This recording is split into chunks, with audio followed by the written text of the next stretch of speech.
Selamat sore suster, perkenalkan nama saya Diva Lauren Raja Guguk dengan NIM 03-2019-079 dari Nurse 2B.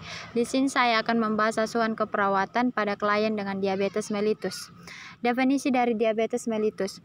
Diabetes mellitus adalah gangguan metabolisme yang secara genetis dan klinis termasuk heterogen dengan manifestasi berupa hilangnya toleransi karbohidrat. Diabetes mellitus adalah gangguan metabolik kronik yang tidak dapat disembuhkan tetapi dapat dikontrol yang dikarakteristikkan dengan ketidakadekuatan penggunaan insulin. Selanjutnya etiologi diabetes mellitus. Diabetes tipe 1. Faktor genetik dari diabetes tipe 1 yaitu penderita diabetes tidak mewarisi diabetes tipe 1 itu sendiri, tetapi mewarisi suatu predisposisi atau kecenderungan genetik ke arah terjadinya DM tipe 1. Kecenderungan genetik ini ditemukan pada individu yang memiliki tipe antigen HLA. B. Faktor-faktor imunologi. Adanya respon autoimun yang merupakan respon abnormal di mana antibodi jaringan normal tubuh dengan cara bereaksi terhadap jaringan tersebut yang dianggapnya seolah-olah sebagai jaringan asing, yaitu antibodi terhadap sel-sel pulau Langerhans dan insulin endogen. C. Faktor lingkungan. Virus atau toksin tertentu dapat memicu proses autoimun yang menimbulkan destruksi sel beta. Diabetes tipe 2. Mekanisme yang tepat yang menyebabkan resistensi insulin dan gangguan sekresi insulin pada diabetes tipe 2 masih belum diketahui. Faktor genetik memegang peranan dalam proses terjadinya resistensi insulin. Faktor-faktor resiko. Yang pertama, usia atau resistensi insulin cenderung meningkat pada usia di atas 65 tahun. Yang B, obesitas, dan yang ketiga itu riwayat keluarga. Selanjutnya, patofisiologi diabetes mellitus. Pada diabetes tipe 1 terdapat ketidakmampuan untuk menghasilkan insulin karena sel-sel pankreas telah dihancurkan oleh proses autoimun. Hiperglikemia puasa terjadi akibat produksi glukosa yang tidak teratur oleh hati. Di samping itu, glukosa yang berasal dari makanan tidak dapat disimpan dalam hati meskipun tetap berada dalam darah dan menimbulkan hiperglikemia postprandial atau sesudah makanan. Jika konsentrasi glukosa dalam darah cukup tinggi, maka ginjal tidak dapat menyerap kembali semua glukosa yang tersaring keluar. Akibatnya, glukosa tersebut muncul dalam urin atau glukosuria. Di diabetes tipe 2. Pada diabetes tipe 2 terdapat dua masalah utama yang berhubungan dengan insulin, yaitu resistensi insulin dengan gangguan sekresi insulin. Normalnya insulin akan terikat dengan reseptor khusus pada permukaan sel. Sebagai akibat terikatnya insulin dengan reseptor tersebut, terjadi suatu rangkaian reaksi dalam metabolisme glukosa di dalam sel. Resistensi insulin pada diabetes tipe 2 disertai dengan penurunan reaksi intrasel ini. Dengan demikian, insulin menjadi tidak efektif untuk menstimulasi pengambilan glukosa oleh jaringan. Untuk mengatasi resistensi insulin dan untuk mencegah terbentuknya glukosa dalam darah, harusnya terdapat peningkatan jumlah insulin yang disekresikan. Ini adalah peta konsep dari diabetes mellitus. Selanjutnya, tanda dan gejala diabetes mellitus.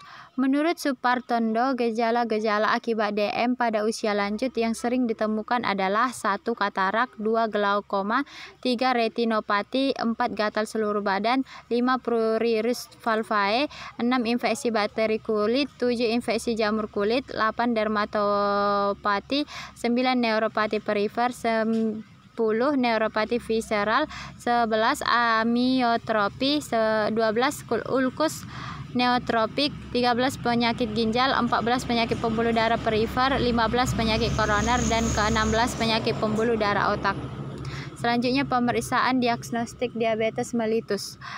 A. Gula darah meningkat. Kriteria diagnostik WHO untuk DM pada dewasa yang pada ibu hamil pada sedikitnya 3 kali pemeriksaan. Yang pertama, glukosa plasma sewaktu atau random lebih dari 200 mg atau dl atau 11,1 milimol per liter.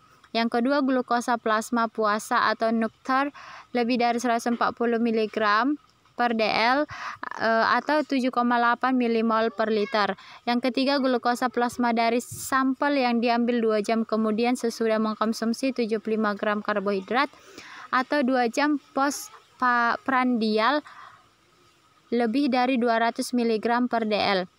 B. Tes toleransi glukosa. Tes toleransi glukosa oral, pasien mengkonsumsi makanan tinggi karbohidrat 150-300 gram selama 3 hari sebelum tes dilakukan sesudah berpuasa pada malam hari keesokan. Komplikasi diabetes mellitus. A. Komplikasi akut. 1. Hipoglikemia adalah kadar glukosa darah seseorang di bawah nilai normal, kurang dari 50 mg per dl. Yang kedua, hiperglikemia adalah apabila kadar gula darah meningkat secara tiba-tiba, dapat berkembang menjadi keadaan metabolisme yang berbahaya, antara lain ketoasidosis diabetik, hiperosmolar non-ketotik atau HNK, dan kemolaktoasidosis. B. Komplikasi kronis. 1. Komplikasi makrovaskular. Komplikasi makrovaskular yang umum berkembang pada penderita DM adalah trombosit otak atau pembekuan darah pada sebagian otak, mengalami penyakit jantung koroner atau PJK, gagal jantung, kognitif, dan stroke. Yang kedua, komplikasi mikrovaskular. Komplikasi mikrovaskular terutama terjadi pada penderita DM tipe 1 seperti nefropati, diabetes retinopati atau kebutaan, neuropati, dan amputasi. Selanjutnya, penanganan dan prognosis diabetes mellitus. Penanganannya yang pertama diet, yang kedua latihan. Latihan dengan cara melawan tekanan dapat menambah laju metabolisme, istirahat dapat menurunkan BB, stres, dan menyegarkan tubuh. Latihan menghindari kemungkinan trauma pada ekstremitas bawah dan hindari latihan pada udara yang sangat panas atau dingin. Serta pada saat pengendalian metabolik buruk, gunakan alas kaki yang tepat dan periksa kaki setiap hari sesudah melakukan latihan. Yang ketiga, pemantauan kadar glukosa darah secara mandiri. Yang keempat, terapi atau jika diperlukan. Dan yang kelima, pendidikan dan pengetahuan. Selanjutnya, proses perawatan diabetes mellitus. Yang pertama, pengkajian. Fokus utama pengkajian pada klien diabetes mellitus adalah melakukan pengkajian dengan ketat terhadap tingkat pengetahuan dan kemampuan untuk melakukan perawatan diri.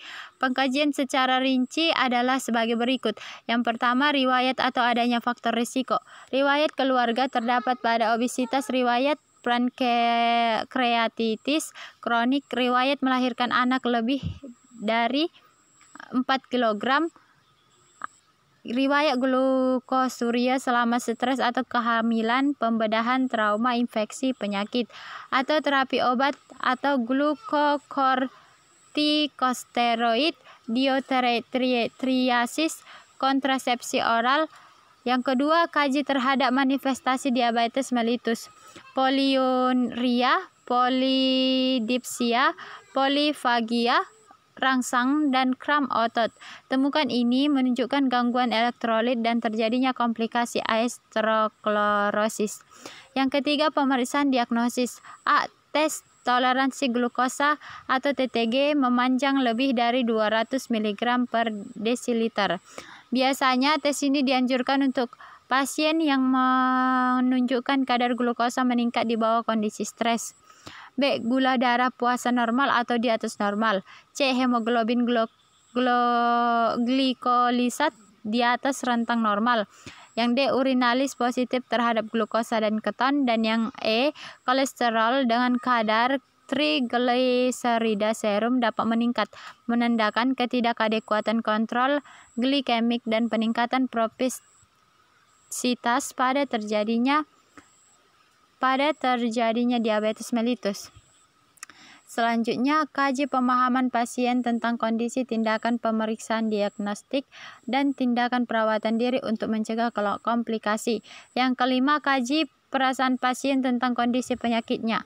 Adapun data subjektif serta objektif dapat ditemukan baik sebelum dan sesudah operasi dilakukan diantaranya pengelompokan data. Yang A, data subjektif yang meliputi 1. Klien mengatakan nyeri dan kemarahan, kebas pada bagian kaki kanan dan bagian pinggang setelah bangun pagi atau mau sholat subuh.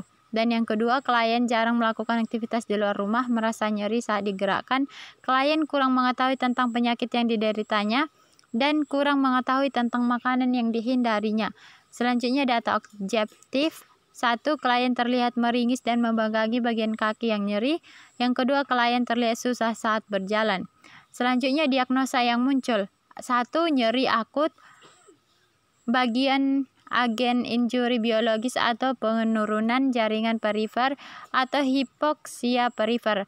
Yang kedua, kerusakan integritas jaringan. Faktor mekanik, adanya abses akibat injuri eksternal atau luka tusuk. 3. Defisit volume cairan, kegagalan mekanisme pengaturan absorpsi cairan. Yang keempat, perfusi jaringan tidak efektif. Dan yang kelima, ketidakseimbangan nutrisi, kurang dari kebutuhan tubuh. Ini adalah diagnosa keperawatan dari Nanda. Yang pertama, nyeri akut berhubungan dengan agen injuri biologis atau penurunan perfusi jaringan perifer. Tujuannya atau NOC, tingkat nyeri, nyeri terkontrol, tingkat kenyamanan. Setelah dilakukan asuhan keperawatan selama 3 kali 24 jam, klien dapat 1. Mengontrol nyeri dengan indikator mengenai faktor-faktor penyebab, mengenai onset nyeri, tindakan pertolongan non-farmakologi, menggunakan analgetik, melaporkan gejala-gejala nyeri kepada tim kesehatan, nyeri terkontrol, intervensi atau NIC, manajemen nyeri, kaji keluhan nyeri, lokasi, karakteristik, onset atau durasi, frekuensi, kualitas, dan beratnya nyeri, observasi, respon ketidaknyamanan secara verbal dan non-verbal. Pastikan pasien menerima perawatan analgetik dengan baik.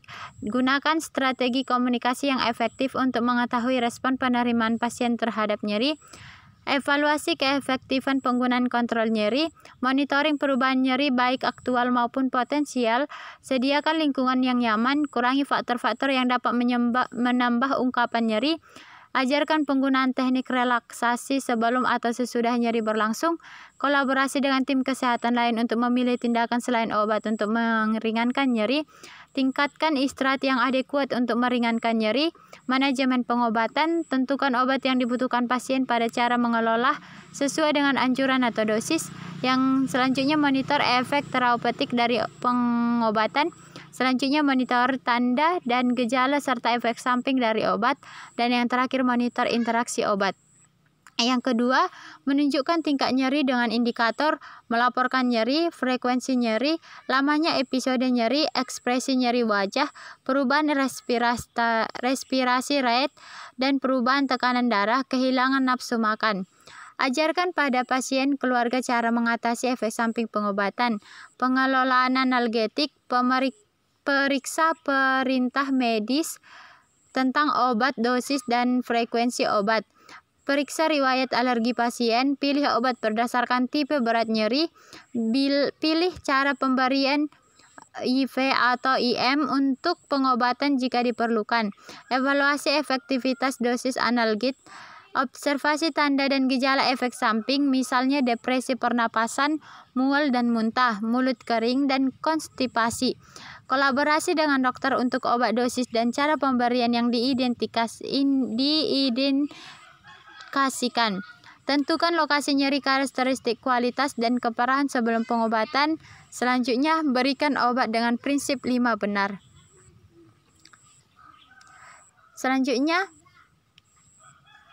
defisit volume cairan, kegagalan mekanisme pengaturan absorpsi cairan. Setelah dilakukan tindakan keperawatan pada pasien selama 3 kali 24 jam, pasien terbebas dari defisit volume cairan dengan kriteria hasil. A. Tanda vital dalam batas normal. B. Hidrasi baik, tidak ada tanda-tanda dehidrasi. Turgor kulit baik, membran mukosa mulut lembab, dan tidak ada rasa haus yang berlebihan. Fluid management, pertahankan cairan intake dan output yang adekuan. Monitor status hidrasi atau kelembapan membran mukosa, nade adekuat. Monitor vital sign, monitor masukan cairan atau makanan, dorong masukan oral, dorong keluarga untuk membantu pasien makan, dan kolaborasi dengan dokter jika ada tanda cairan berlebih yang muncul dan memburuk. Yang keempat, perfusi jaringan tidak efektif, berbeda dengan hipoksemi jaringan. Setelah dilakukan tindakan keperawatan pada pasien selama 3 kali 24 jam, perfusi jaringan efektif dan kriteria hasil sirkulasinya yang baik dengan kriteria hasil: 1. Tekanan darah dalam batas normal, 2. Ekstremitas hangat, 3. Nadi perifer kuat, 4. Tidak ada perubahan warna kulit ekstremitas. Manajemen sensasi perifer. Yang pertama, monitor adanya daerah tertentu yang hanya peka terhadap dingin dan tajam. Monitor adanya paralese, batasi gerakan dengan pada kepala, leher, dan punggung. Kolaborasi pemberian analgetik. Monitor adanya tromboflebitis. Dan yang keenam, diskusikan mengenai penyebab perubahan sensasi. Selanjutnya 5. Ketidakseimbangan nutrisi, kurang dari kebutuhan tubuh, berbeda dengan faktor biologis. Setelah dilakukan tindakan keperawatan selama 3 kali 24 jam, status nutrisi meningkat dengan kriteria intake makan dan minum adekuat, energi meningkat. Monitoring gizi, amati kecenderungan pengurangan dan penambahan berat badan. Monitor jenis dan jumlah latihan yang dilaksanakan. Monitor respon emosi ketika ditempatkan pada suatu keadaan yang ada makanan. Monitor lingkungan tempat makanan. Amati rambut yang kering dan mudah rontok. Monitor mual dan muntah. Amati tingkat albumin, protein total, hemoglobin, dan kelemahan. Monitor tingkat energi, rasa tidak enak badan, keletihan, dan kelemahan. Amati jaringan penghubung yang pucat, kemerahan, dan kering. Monitor masukan kalori dan bahan makanan. Manajemen nutrisi, kaji apakah klien ada alergi makanan. Yang kedua, kerjasama dengan ahli gizi dalam menentukan jumlah kalori, protein, dan lemak secara tepat sesuai dengan kebutuhan klien. Anjurkan masukan kalori sesuai kebutuhan. Ajari klien tentang diet yang benar sesuai kebutuhan tubuh. Monitor catatan makanan yang masuk ke atas kandungan gizi dan jumlah kalori. Timbang berat badan secara teratur. Anjurkan penambahan intake protein, zat besi, dan vitamin C yang sesuai. Pastikan bahwa diet mengandung makanan yang berserat tinggi untuk mencegah sembelit. Berikan makanan protein tinggi, kalori tinggi, dan makanan bergizi yang sesuai, dan pastikan kemampuan klien untuk memenuhi kebutuhan. Manajemen hiperglikemia, monitor gula darah sesuai indikasi. Monitor tanda dan gejala poliuri, polidipsi, poliphagia. Monitor tanda vital sesuai indikasi. Kolaborasi dokter untuk pemberian insulin. Pertahankan terapi intravaskular lain. Berikan intravaskular fluid sesuai kebutuhan. Konsultasi dokter jika ada tanda hiperglikemia menetap atau memburuk. Bantu ambulasi jika terjadi hipotensi. Batasi latihan ketika gula darah lebih dari 250 mg per desiliter, khususnya adanya keton pada urin. Anjurkan banyak minum dan monitor status cairan intake output sesuai kebutuhan. Baiklah, di sini saya telah selesai memaparkan materi tentang diabetes mellitus. Saya ucapkan terima kasih, Suster.